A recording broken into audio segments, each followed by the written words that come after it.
sacredgrove.com. This is where people and pets heal and connect. I am an animal communicator, and I thought I'd start sharing some of the funnier things that have happened to me when I'm communicating with animals. So this one is about a dog named Buddy, and Buddy was doing too much growling. He was growling at his mom and his dad and people coming in the house and things that they couldn't see anything, but he was growling a lot. So I connected with Buddy and worked with his mom, and we found out that Buddy was having issues of attempting to protect the house, and also he had just had a lot of stress levels. So we worked with him. We did quite a few different things with Buddy, and one of the things we did is that now you got to remember, I do this intuitively. It's not like I'm handing him anything. So intuitively, I gave Buddy a little dial. And the dial was for him to learn how to dial his stress down. So like this.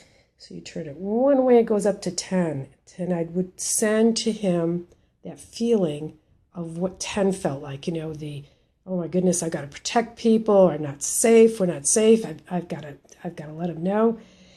And he can feel it. That's what you can do as an animal communicator. And he got it. And I said, okay, now, Buddy, if you dial it down to 1 or 2, here's how you feel. And then we got into the, oh my goodness, laying around, tummy's full, had a good run, loving it. So he practiced, up and down, 10, 1, 10, 1, and all between. So even his mom would say when he was acting up, and she still does, is, okay, Buddy, it's time to dial it down, and then she would do some other techniques.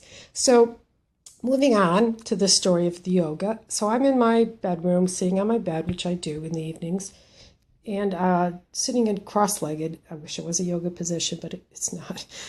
And doing some meditation before I go to bed. And I see Buddy, and he jumps up on the bed, and he does a good yoga position, and he mirrors me. So I'm sitting doing my yoga across from a dog who is doing yoga much better than I am, and he would just pop in and do it for a little bit and then leave. So I did a couple, 3 times.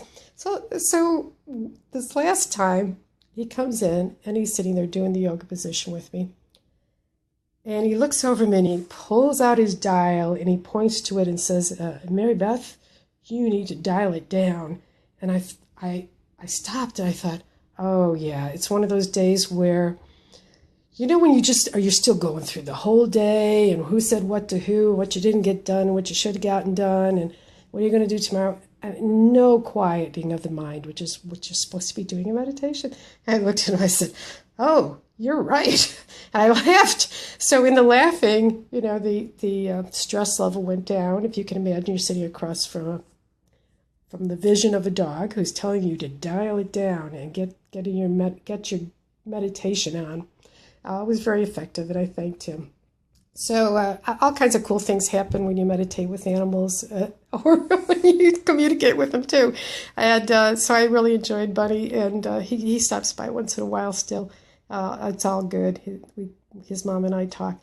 So I just wanted to share that with you and let you think, if you were doing some yoga or something else, your animals might be doing yoga with you, at least in their heads. Or I know I see my dogs do a downward dog once in a while, but it could happen. Mary Beth Decker, sacredgrove.com, where people and pets heal and connect.